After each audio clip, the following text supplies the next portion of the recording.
Yesaya pasal 35 ayat 1 sampai pasal 37 ayat 20. Padang gurun dan padang kering akan bergirang. Padang belantara akan bersorak-sorak dan berbunga. Seperti bunga mawar ia akan berbunga lebat, akan bersorak-sorak. Ya, bersorak-sorak dan bersorak-sorai. Kemuliaan Libanon akan diberikan kepadanya. Semarak Karmel dan Saron. Mereka itu akan melihat kemuliaan Tuhan, semarak Allah kita. Kuatkanlah tangan yang lemah lesu dan teguhkanlah lutut yang goyah. Katakanlah kepada orang-orang yang tawar hati, kuatkanlah hati, janganlah takut. Lihatlah, Allahmu akan datang dengan pembalasan dan dengan ganjaran Allah. Ia sendiri datang menyelamatkan kamu. Pada waktu itu, mata orang-orang buta akan dicelikan dan telinga orang-orang tuli akan dibuka. Pada waktu itu, orang lumpuh akan melompat seperti rusa dan mulut orang bisu akan bersorak-sorai. Sebab mata air memancar di padang gurun dan sungai di padang belantara. Tanah pasir yang hangat akan menjadi kolam dan tanah kersang menjadi sumber-sumber air. Di tempat serigala berbaring akan tumbuh tebu dan pandan. Di situ akan ada jalan raya yang akan disebutkan jalan kudus. Orang yang tidak tahir tidak akan melintasinya dan orang-orang pandir tidak akan mengembara di atasnya. Di situ tidak akan ada singa, binatang buas tidak akan menjalaninya, dan tidak akan terdapat di sana. Orang-orang yang diselamatkan akan berjalan di situ, dan orang-orang yang dibebaskan Tuhan akan pulang dan masuk ke Sion dengan bersorak-sorai, sedang sukacita abadi meliputi mereka. Kegirangan dan sukacita akan memenuhi mereka, kedukaan dan keluh kesah akan menjauh. Maka dalam tahun ke-14 zaman Raja Hizkia majulah Sanherib, Raja Asyur, menyerang segala kota berkubu negeri Yehuda, lalu merebutnya. Raja Asyur mengutus juru minuman agung dari Lakis ke Yerusalem kepada Raja Hizkia disertai suatu tentara yang besar. Ia mengambil tempat dekat saluran kolam atas di jalan raya pada padang tukang penatu. Keluarlah mendapatkan dia Eliakim bin Hilkiah, kepala istana, dan Sebna, panitera negara, serta Yoa bin Asaf, bendahara negara. Lalu berkatalah juru minuman agung kepada mereka, "Baiklah, katakan kepada Hizkia, beginilah kata Raja Agung, Raja Asyur, kepercayaan macam apakah yang kau pegang ini? Kau kira bahwa hanya ucapan bibir saja dapat merupakan rencana dan kekuatan untuk perang? Sekarang, kepada siapa engkau berharap, maka engkau memberontak terhadap aku? Sesungguhnya engkau berharap kepada tongkat bambu yang patah terkulai itu, yaitu Mesir yang akan menusuk dan menembus tangan orang yang bertopang kepadanya. Begitulah keadaan Firaun, Raja Mesir, bagi semua orang yang berharap kepadanya. Dan apabila engkau berkata kepadaku, kami berharap kepada Tuhan Allah kami, bukankah dia itu yang bukit-bukit pengorbanannya dan mesbah-mesbahnya telah dijauhkan oleh Hizkia, sambil berkata kepada Yehuda dan Yerusalem, di depan mesbah inilah kamu harus sujud menyembah. Maka sekarang, baiklah, bertaruh dengan tuanku, Raja Asyur.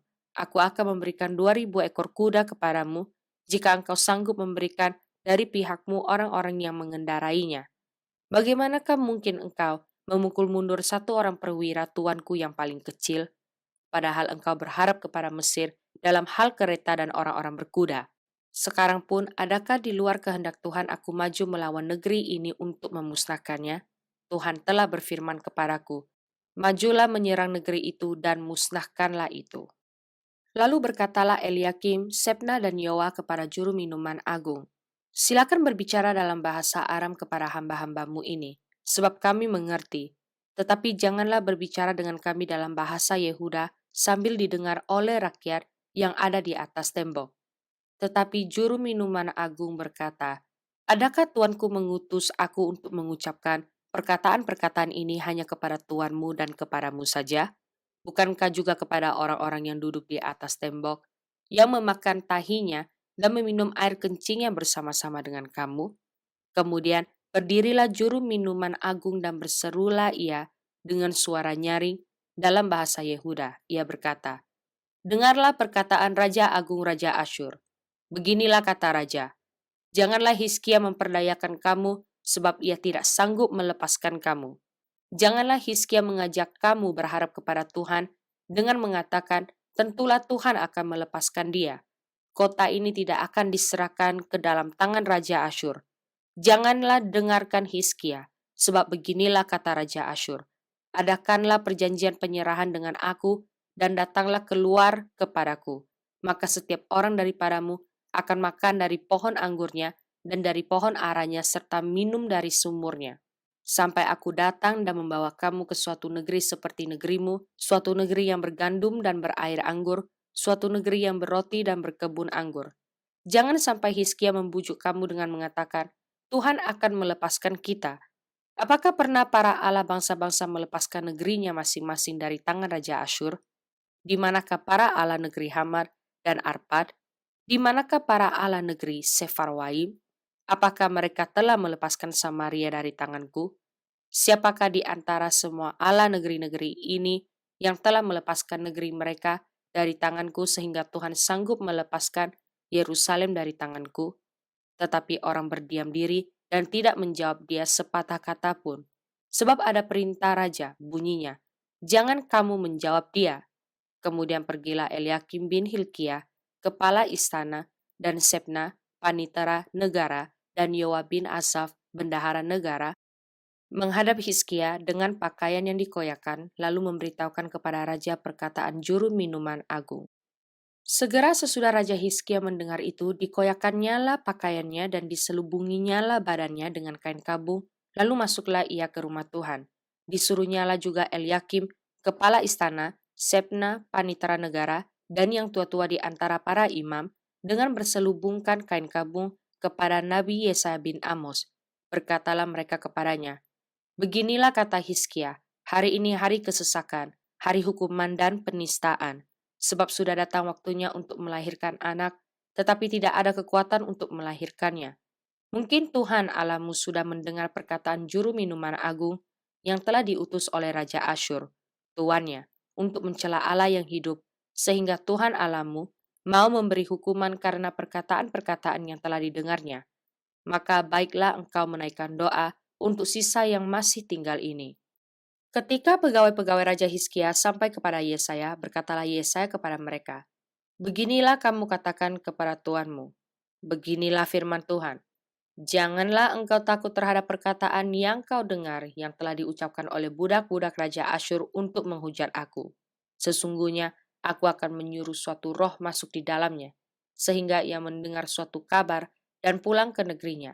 Aku akan membuat dia mati rebah oleh pedang di negerinya sendiri. Ketika juru minuman agung pulang, didapatinya lah Raja Asyur berperang melawan Libna, sebab sudah didengarnya bahwa raja telah berangkat dari Lakis. Dalam pada hari itu raja mendengar tentang Tirhaka, Raja Ethiopia, berita yang demikian. Ia telah keluar berperang melawan engkau. Dan ketika mendengar itu, disuruhnya lah utusan-utusan kepada Hizkia dengan pesan, beginilah harus kamu katakan kepada Hizkia, Raja Yehuda, janganlah Allahmu yang kau percayai itu memperdayakan engkau dengan menjanjikan Yerusalem tidak akan diserahkan ke tangan Raja Asyur. Sesungguhnya engkau ini telah mendengar tentang yang dilakukan raja-raja Asyur kepada segala negeri, yakni bahwa mereka telah menumpasnya. Masakan engkau ini akan dilepaskan? Sudahkah para Allah dari bangsa-bangsa yang telah dimusnahkan oleh nenek moyangku dapat melepaskan mereka, yakni Gozan, Haran, Rezef dan Bani Eden yang ditelasar? Di manakah raja negeri Hamad dan Arpad, raja kota Sefarwaim, raja negeri Hena dan Iwa? Hizkia menerima surat itu dari tangan para utusan lalu membacanya. Kemudian pergilah ia ke rumah Tuhan dan membentangkan surat itu di hadapan Tuhan. Hizkia berdoa di hadapan Tuhan, katanya, ya Tuhan semesta alam, Allah Israel yang bertata di atas kerubim, hanya Engkau sendirilah Allah, segala kerajaan di bumi. Engkaulah yang menjadikan langit dan bumi. Sedengkanlah telingamu ya Tuhan, dan dengarlah. Bukalah matamu ya Tuhan, dan lihatlah. Dengarlah segala perkataan Sanherib yang telah dikirimnya untuk mencela Allah yang hidup.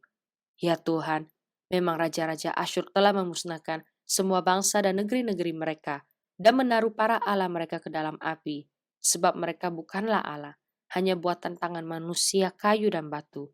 Sebab itu dapat dibinasakan orang. Maka sekarang ya Tuhan, Allah kami, selamatkanlah kami dari tangannya, supaya segala kerajaan di bumi mengetahui bahwa hanya Engkau sendirilah Tuhan. Mazmur pasal 115 ayat 14 sampai ayat 18. Kiranya Tuhan memberi pertambahan kepada kamu dan kepada anak-anakmu. Diberkatilah kamu oleh Tuhan dan menjadikan langit dan bumi. Langit itu langit kepunyaan Tuhan, dan bumi itu telah diberikannya kepada anak-anak manusia.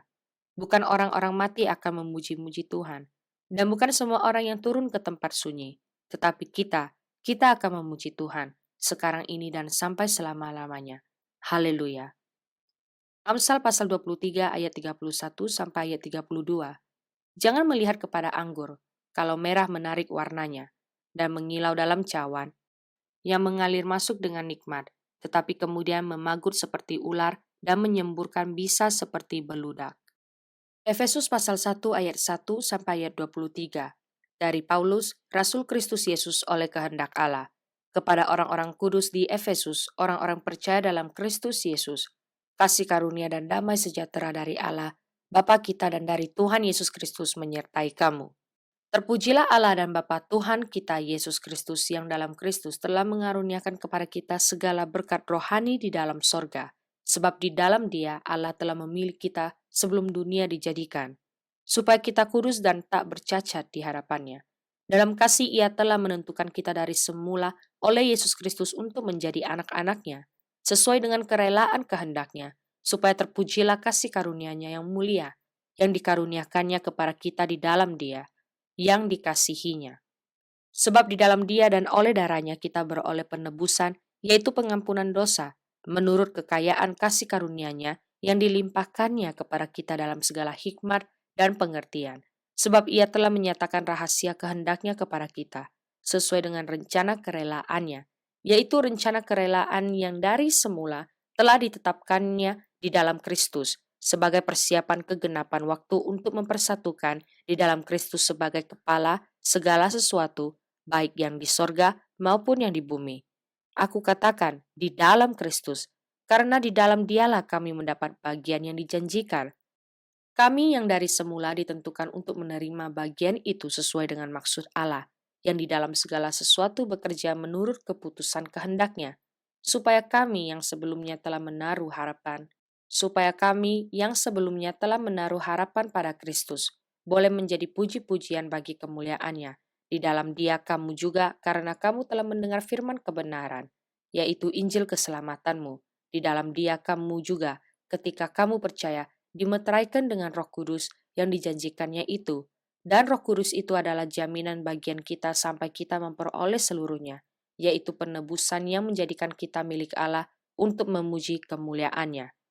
Karena itu, setelah aku mendengar tentang imanmu dalam Tuhan Yesus dan tentang kasihmu terhadap semua orang kudus, aku pun tidak berhenti mengucap syukur karena kamu. Dan aku selalu mengingat kamu dalam doaku dan meminta kepada Allah Tuhan kita Yesus Kristus, yaitu Bapa yang mulia itu, supaya Ia memberikan kepadamu roh hikmat dan wahyu untuk mengenal Dia dengan benar, dan supaya Ia menjadikan mata hatimu terang, agar kamu mengerti pengharapan apakah yang terkandung dalam panggilannya, betapa kayanya kemuliaan bagian yang ditentukannya bagi orang-orang kudus, dan betapa hebat kuasanya bagi kita yang percaya, sesuai dengan kekuatan kuasanya, yang dikerjakannya di dalam Kristus dengan membangkitkan Dia dari antara orang mati dan mendudukkan Dia di sebelah kanannya di sorga, jauh lebih tinggi dari segala pemerintah dan penguasa dan kekuasaan dan kerajaan dan tiap-tiap nama yang didapat disebut, bukan hanya di dunia ini saja,